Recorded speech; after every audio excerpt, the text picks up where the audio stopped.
I'm late. I had to stop by the Wax Museum again and give the finger to FDR. We know Al-Qaeda, Zawahiri, is supporting the opposition in Syria.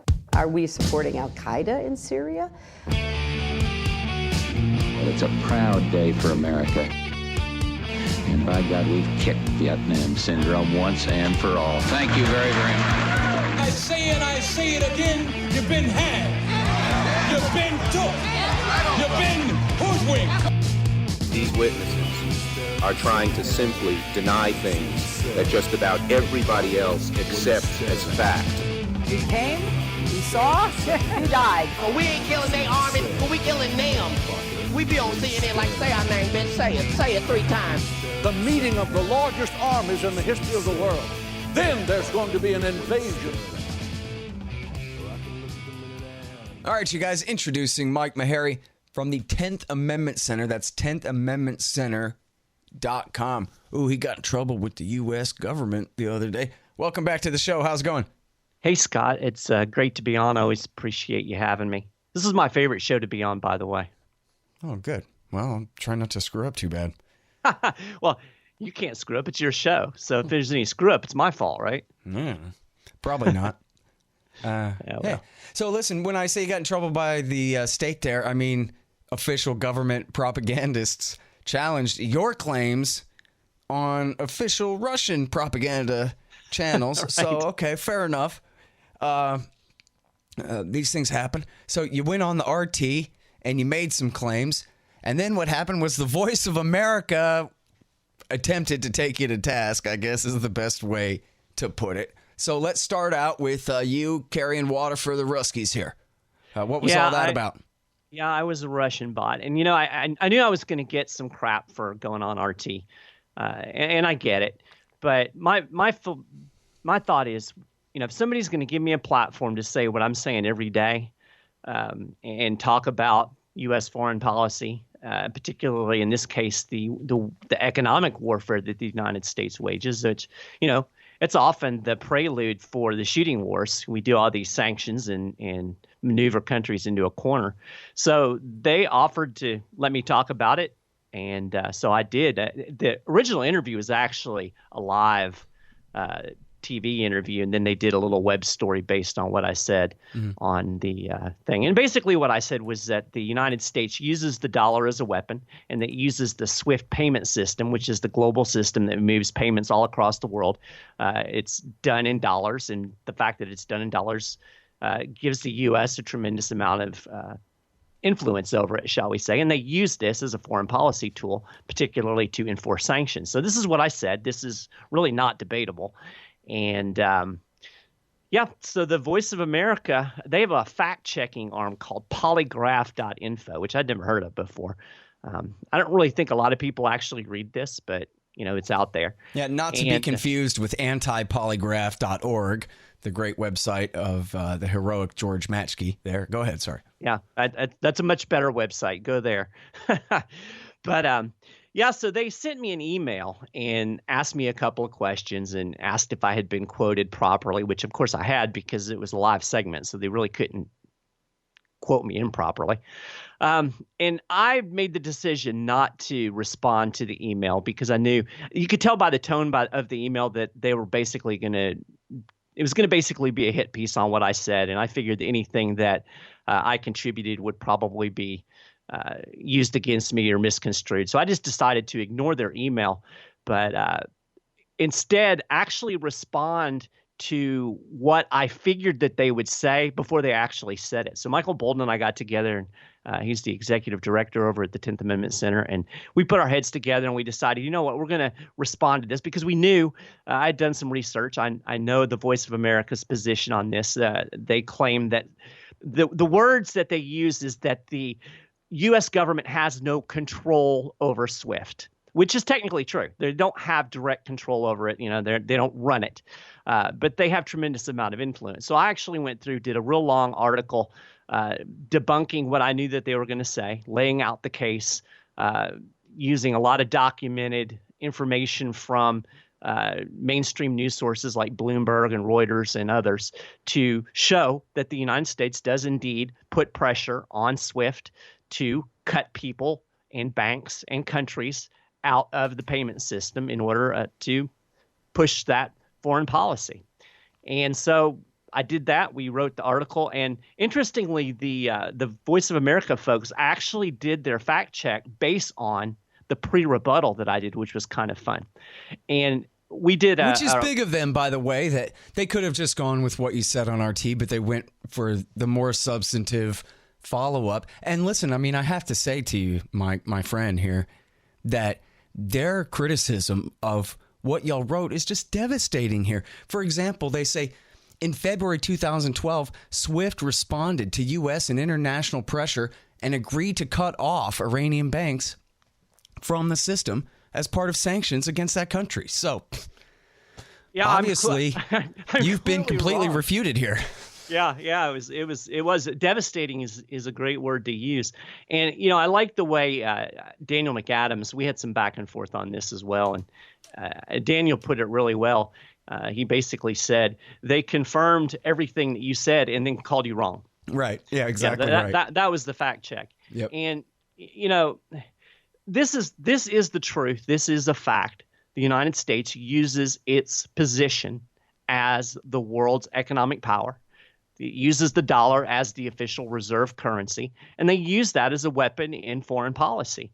And people can argue. We can argue about whether this is a good way to use power or not. I say it's not, because I think ultimately it undermines the dollar and could have very bad ramifications on the U.S. economy down the road.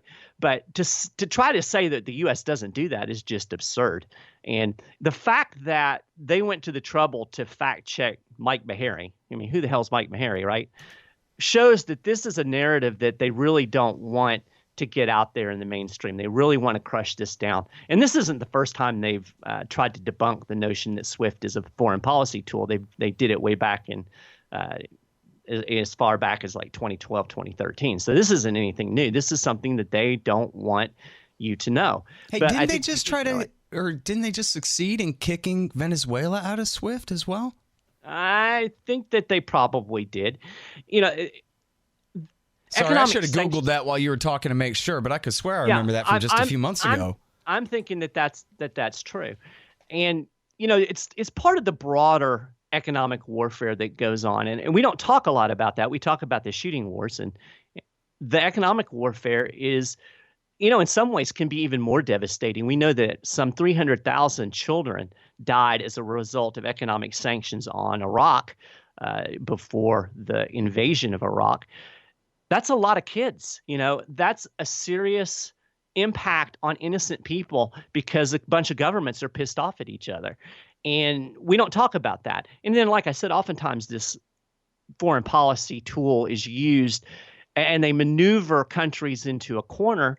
And then when the shooting war starts, the U.S. points the finger and says, look, they started this. Well, no, the U.S. started this years ago when they started putting economic pressure on. It's just another part of the warfare state that is kind of under the radar, but I think just as devastating and oftentimes the run up to the real shooting wars. And if you are a non-interventionist like I am, if you believe that we should do everything possible to avoid these wars, to avoid killing innocent people, to avoid starving children, then we need to address the economic aspect of this as well. Hey guys, I know you're going to love Will Grigg's new book we just published at the Libertarian Institute, No Quarter, The Ravings of William Norman Grigg. It's wonderful. It's terrible. It's devastating. You'll laugh. You'll get angry. You'll miss him. You'll be inspired to fight for freedom. With perfect cover art by Scott Alberts and a brilliant introduction by Will's great friend and protege Thomas R. Edlum, it is a fitting legacy for a brilliant man and nearly tireless defender of liberty. Get No Quarter, The Ravings of William Norman Grigg, in paperback or Kindle on Amazon.com. Well, I mean, and we're seeing this with Iran right now, where even under Obama, they were called crippling sanctions, and we know severely affected the population of that country. And now Trump's sanctions are much harsher, because he's even gone ahead and, banned the waivers for Korea, Japan, and other American allies in the Pacific who are heavily dependent on Iranian oil. And so, and we have reports out of Iran already, people going without medicine, of course, the destruction of their currency, not just by monetary inflation, but by the financial war against them. And, the U.S. essentially is the world government. They can tell any corporation on earth, you better not trade with Iran or else.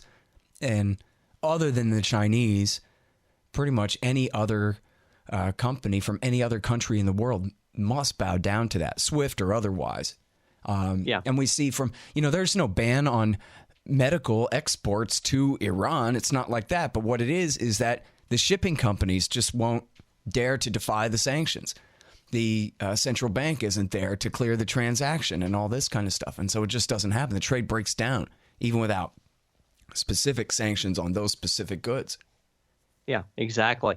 And, it's interesting because the other narrative that the VOA people have put out is that the SWIFT corporation, the actual entity, is European-based, and therefore, Europe has control over it, and it operates under European law, which is true. But here's the interesting thing. The Europeans, the EU, Britain, Germany, they're not really as keen on this pressure on Iran as the United States is. In fact, they want to continue oil trade and various other interactions with Iran.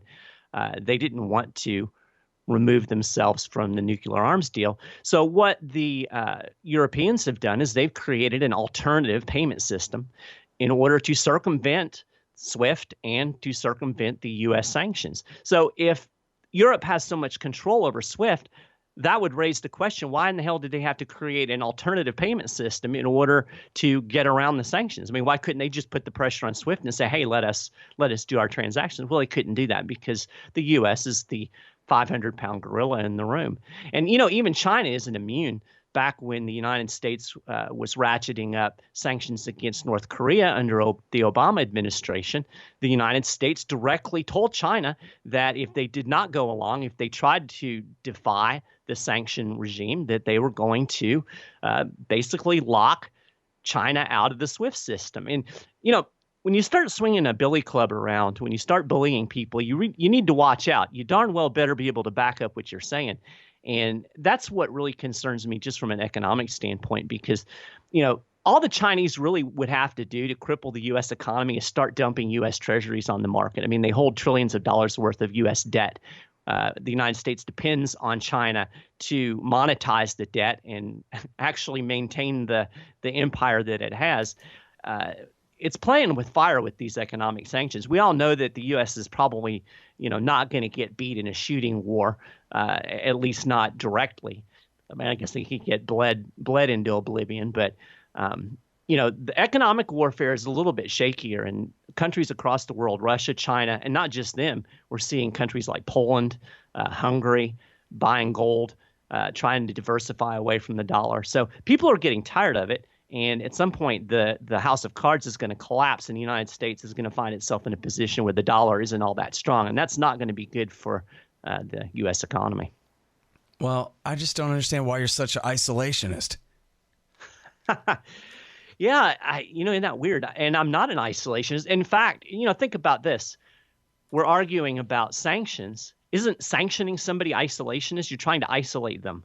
I'm all for free trade. I'm a George Washington, Thomas Jefferson foreign policy guy. Robust commerce with everybody, friendly relationships as far as is possible, and entangling alliances with nobody.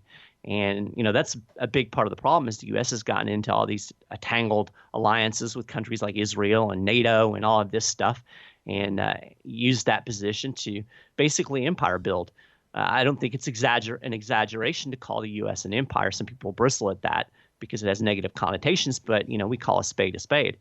And, I want friendly relationships with people. I don't have anything against any Iranians. I mean, they've never bothered me any. So why don't we try to open up some trade, open up some negotiations, try to be friendly? I say that with all of these countries. It's much better to talk than it is to bluster and bully and ultimately kill each other. So, yeah, that's why I'm a quote-unquote isolationist. Mm-hmm. It's really funny, too. I'd like to see the list. I think there was a story like this. Maybe William Blum or somebody had a thing like this back a few years ago that listed all the countries that we have under virtual blockade to one degree or another right now. And it's probably more than half of them or something.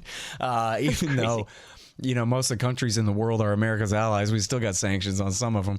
And certainly any so-called rogue state outside of the American world order is under layers and layers and decades of sanctions.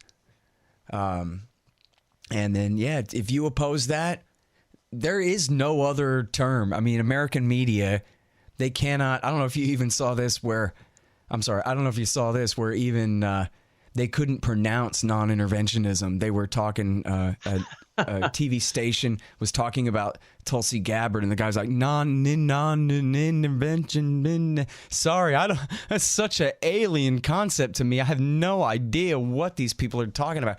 There's only one fair description for someone who's against constant imperialism and invasion and regime change and carpet bombing campaigns, and that's an isolationist. And if you say you want to be friends with the whole wide world, just not sanction or bomb them, isolationist. Sorry, we don't have any other words for that. We can't even pronounce non-interventionism. And people can read about that, by the way, at Fairness and Accuracy in Reporting, fair.org.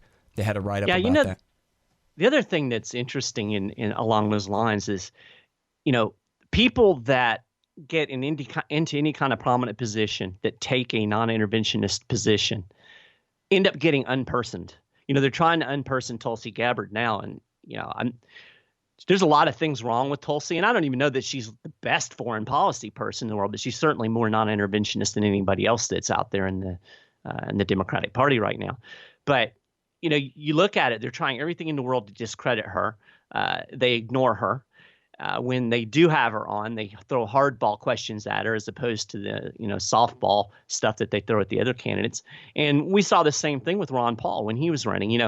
I remember back in the day when you'd get the polling, and they would have all of the leaders in the polls, and you noticed that there was like this big percentage that was missing. Well, those were Ron Paul supporters that they were just completely ignoring.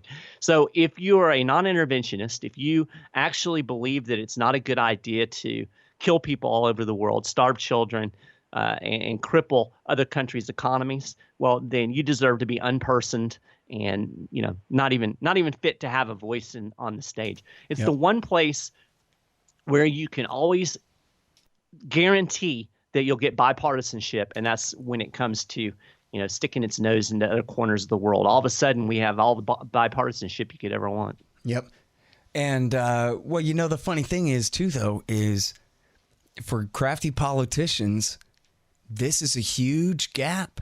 This is a giant opening in the market for them to exploit in political terms. A new poll just came out, said the American people and the soldiers are all agreed by super majorities. More than 63% that say never should have fought the terror wars. In other words, forget it. The whole 21st century shouldn't have done it. Bush and Obama's wars shouldn't have done them. And so, for Tulsi Gabbard or for anybody else who wants the American people to support them despite the wishes of the establishment and the central state, there you go. There's no better way to frame the opinions of the American people versus the opinions of those with the power than on the question of war and peace. And that's how Trump beat Hillary Clinton. And that's how Tulsi Gabbard or Bernie Sanders or whoever could beat Trump if they just focus on the wars. And the fact that the media won't have it just makes it that much better, for Gabbard or anyone else. Let's make that a talking point against the media. Maybe that's the one thing about Ron, is he's just too friendly of a guy to scapegoat the media the way Trump did. But maybe if he had decided just to pick one public enemy, it could have been the media. Look at how much they hate me. Why do you think is the answer for that? You know what I mean? And just certainly in this time, I don't know about in 2008 and 12, certainly in 2020, that narrative is wide open for the taking. Yeah, you remember those fond old days of the campaign where it almost looked like Trump might kind of try to be non-interventionist. And then you actually talked about the Iraq War being a debacle, and even in places like South Carolina, and that was well received. So that messaging didn't hurt him any. But you're just up against such a tremendous power when you talk about the military-industrial complex, and it's almost become a cliche. You say that, and people are like, "Oh yeah, you're some kind of nut job. You're talking about the military-industrial." It's a thing. And it's a powerful, powerful thing. And it just goes to show how powerful it really is, because it completely overrides the voice of the average person out there. But, I'm a little bit optimistic that there's more and more war weariness out there. And, maybe this will get some kind of traction, because you've said this before. I completely agree with you. The number one issue is the wars. I'm concerned about a lot of different things, and federal overreach and domestic surveillance and all of these kind of things, but so much of it flows out of the warfare state. The militarization of police, the surveillance state at the domestic level, the economy, the spending, all of that is attached and part of this warfare state that we've developed. If we could get rid of the wars, a lot of this other stuff would vanish on its own. So I'm with you, man. It's the number one issue, and I just wish more people would vocally say what is resonating with the masses out there. Mm-hmm. You can hear the Scott Horton Show and Anti-War Radio on Pacifica, 90.7 FM, KPFK in LA, kpfk.org, APS Radio at apsradio.com, the Libertarian Institute at libertarianinstitute.org, and of course, check out the full archives. More than 5,000 interviews now going back to 2003. And sign up for the podcast feed at scotthorton.org. And thanks. There's that famous phrase from Gene Kirkpatrick, who was a neoconservative and was Ronald Reagan's ambassador to the United Nations, where at the end of the Cold Wars, in 1990, the USSR was still there, but the Cold War was over. And she wrote this piece. I was familiar with the phrase. I didn't realize it was actually... She had written an entire article titled "A Normal Country in a Normal Time." And she talked all about how, forget greatness. This is an OG neocon, a real, Shockmanite from the Social Democrats USA, turned Reaganite. She is one of them. Absolutely. And she says, look, the greatness of a country is not measured by their heroics in foreign policy of righting all the wrongs in the world. It's the way that people live at home. And whether they're free, whether they're safe, whether they can prosper and thrive, whether we're progressing on this, that, and the other kind of thing. And so that's what we need to focus on. Now that the Soviet Union is gone, we shouldn't think of them as out of our way. We should think of them as no longer justifying our attempt to dominate the rest of the planet in the name of protecting the planet from communism. It's dead now. We're okay now. And so... if you just think about if Richard Pearl and Paul Wolfowitz and Dick Cheney and all of those guys had all just had heart attacks and died right then, and you just had Gene Kirkpatrick and Brent Scowcroft and even Colin Powell or any of these kooks other than the very worst of the neocons and the right-wing hawks up there to hold that consensus. I mean, I don't know, Powell and them, they're pretty one-worlder types. But without the neocon hard-edge hawks pushing all of that stuff, I mean, it's pretty easy. I don't know. What if Perot had won instead of Clinton and had called off Iraq War 1.5, that Clinton had waged? What if even stupid Dukakis had won and George Bush Sr. had never taken us to Iraq War 1? And just the whole post-Cold War era was not based on bombing Iraq. And think of this, 30 years of bombing Iraq and turning the whole Middle East inside out, and none of it had to happen at all. And just, what if they had taken Gene Kirkpatrick's advice to be a normal country in a normal time? And the only reason I'm going on and on like this is because just imagine for a second how different everything would be if we had just not had a foreign policy after the dissolution of the USSR and instead focused on, hey, our highest political goal here is freedom for our own people, Yeah, the Iraq War I was such a turning point, not only in the trajectory of foreign policy, but also in the mindset of the country, I think. it was such an easy, clean war. It was on TV. I mean, I was just graduating from college, and I remember distinctly when that war started, going home after work and sitting on the couch and turning on the TV like this war was some kind of spectator sport. And we had all the technology, and the military learned its lesson from Vietnam, and they carefully controlled the narrative. They carefully controlled the media. We had the yellow ribbons, and we welcomed the troops home victorious. And it was at that point that skepticism about war and U.S. foreign policy disappeared and was replaced with basically, I don't know, I hate to say bootlicking, but basically bootlicking, where everybody is thanking the troops and it was that success, quote unquote, that I think turned the mentality of the United States. And all of a sudden you had every football game, you had the patriotic displays and, our heroes at home and blah, blah, blah, blah, blah. That mindset, that change in thinking, I think has allowed this to go on, because I think if we still had the skepticism that arose out of Vietnam, it would have been a whole lot harder for the United States to move down the path that it has. Yeah. But so many people have bought into it. Robert Perry thought that was the single most important overriding reason for Iraq War I. That after, as Perot said in the debate, as we all know, the administration had essentially invited Saddam to go ahead and take the northern oil fields of Kuwait. Right. And he just got carried away and took the whole thing. But then they saw the opportunity to have a short, quick war. No jungle cover, no Ho Chi Minh Trail. We'll just blast the hell out of them from the air and send in our tank divisions and knock the hell out of this third world army. We'll talk about how big it is and not how weak it is. Mm-hmm. And it'll be a great triumph. And we'll tie a yellow ribbon around every tree.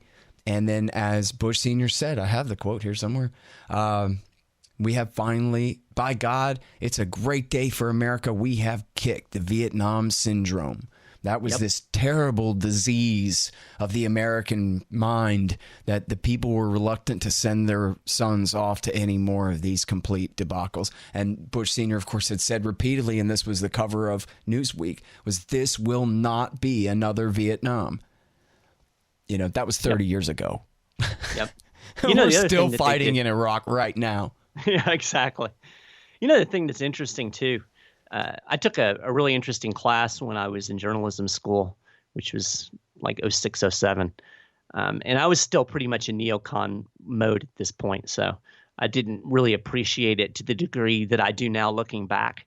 But it kind of traced the way that the media has reported war in the modern era. So we kind of started in World War II and worked our way forward. And the U.S. military learned a huge lesson in Vietnam. In Vietnam, they basically let reporters wander around and cover what they wanted to. And, of course, that resulted in, pictures of bodies being brought home and the realities of the horror of war. And the Pentagon press people, they were bound and determined that that was not going to happen again, that they were going to control the narrative, that they were going to control the reporters, that they were going to make sure that the images and the messaging that they wanted out there was going to be what's out there. So they made sure that reporters weren't just wandering around reporting on stuff, and it came to its head in 2003 when we had the whole concept of the embedded reporter. Well, how objective are you really going to be when you're dependent on the guys next to you to protect your butt? You're not going to say bad things about what they're doing or report on, the horrors of war. It's going to be all cheerleading and propaganda, and that's exactly what it was. And, as a media person, I miss the days of reporting on the reality of war. They need to beam the reality in, go into Walter Reed and show these guys with their limbs blown off and their heads screwed up. Show the mutilated children that were killed in a drone strike. Make that real, because I think for most people, war is just this abstraction. It's a video game. They're even using the damn video game imagery for Army commercials now. It makes me sick every time I see these Army commercials. It's like you're watching a damn what's that video game that they all play? I can't even remember the name of it. But Call of Duty. Yeah. Call of Duty. Yeah. Well, that's no mistake either. I mean, It's not that the Army is necessarily behind all those games, but they work with them on all those games, and they have projects dating back to the 90s. There's even that Robin Williams movie, Toys, where it's all about just growing up drone pilots to be drone pilots from the time they're little kids playing these games. Ender's Game, same thing, you know? Yeah. So it's a huge network of, we see the shooting wars, but there's a whole lot that goes on behind it of media manipulation, of propaganda, of economic warfare, of corporations and government entities locked together, and it's a gross thing, and you end up with a bunch of dead people. You know what? And the plain truth of it is so plain to see, too. As you said, people want to try to dismiss the military-industrial complex as some kind of conspiracy theory. Well, the phrase was coined by five-star general turned president Ike Eisenhower. What kind of nutball was he? He was saying, listen, the companies that sell the weapons to the military have a lot at stake. And you people need to use your democratic voting power to keep them in check, keep them from running away with this whole state. And guess what? We all know there never was a reckoning in all the time since then. They spend $1 trillion a year on militarism in this country. Oh, yeah, no, but that has nothing to do with why it keeps happening or anything like that. You're some kind of nut if you think that the cart could possibly come before the horse. I mean, it must have been the Soviets who coined the phrase self-licking ice cream cone, right? Oh, no, that was our Pentagon describing themselves. Yeah. Give me a break, man. I've got a relative that is a defense contractor, and my wife and I were actually talking about this the other day because I ran into him at a funeral. And he works in submarines, and the company that he works for is based in Indiana. And I was telling my wife, kind of what he did. And she goes, wait a minute. Why do you have a company in Indiana making components for submarines? There's no oceans or water in Indiana. And the reason that they have companies like this that are involved in something like a submarine in an inland state like Indiana is it's political, because it makes it harder to shut the program down along the way. When they decide, we need to downsize this, the congressmen can all run out and say, oh, no, look, it'll take jobs away in 45 states if we get rid of this tank or this submarine. All of this is intentional. Well, and Donald Trump, as much as Ike Eisenhower from the other point of view, has made this perfectly plain himself, repeatedly exaggerating the amount of money that America is making off of arms sales to Saudis. He even claimed at one point in the last few weeks that 1 million American jobs depend on selling weapons to Saudi. I mean, what a crock. Who could possibly believe that? But he does. Somebody told him that, and he went, oh, wow, really? Okay. And that's a thing of his now, is how America would go out of business if we weren't selling weapons. And the thing is it's a lot of money to the corporations involved. But in terms of the overall GDP of America, it's a drop in the bucket. You could fire every single one of these people that works for these arms companies and make them get real jobs, and it wouldn't cause a recession or anything. It'd be a blip. It's the jobs that we're talking about overall are probably still in the low millions out of 350 million of us. So come on. Right. Well, and instead of making bombs and things that we never get to use, all of that production capacity could be used to make things that actually, people want. But even in the transition, right? Like even if I Dream of Jeannie fired them all and said, you all have to get real jobs now, it'd still be fine. Even for the few weeks it took them to all find real jobs, There's no big deal at all. No full loss. And then Trump comes out and says, oh, hey, it's $450 billion. So, in other words, I mean, how else do you put that? America is a mercenary force. Yeah. The USA on the global scene is there to kill people at the behest of foreign powers. Not that we didn't already know that, but that's the way the president himself explains it. Well, let's look at the other side of the equation, too. You can, the military and the defense contractors, they produce all of this GDP growth for the United States. Well, let's look at the other side. How much money is the United States wasting on all of this military interventionism? And and look at the condition of the U.S. economy. We're $22 trillion in debt, and that's not the real debt. I mean, that's the official debt. The real debt's far, far higher than that. The Federal Reserve has to monetize all of this by devaluing our currency. So this is costing you and I a tremendous amount of money. For what? For nothing. I'm not getting anything out of this. I mean, somebody's going to say, oh, well, Mike, it's getting your safety. Well, I just am skeptical of the idea of some poor Iranian peasant is a threat to my health and well-being. And, I put this at the end of the article on SWIFT to kind of drive home the broader picture.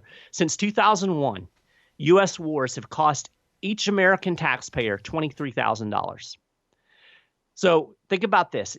If you had to write a check to the Pentagon every year for the last 17 years, you would have had to write a $1,352.94 check to the Pentagon every single year just to fund your portion of the war. Right. I damn well guarantee you, if people actually had to sit and write that check out, the wars would stop.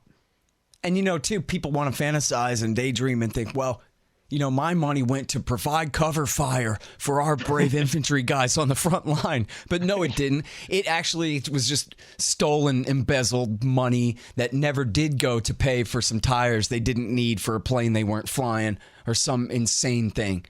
That every bit of everything they've taxed your entire lifetime, they piss away in, an hour and a half.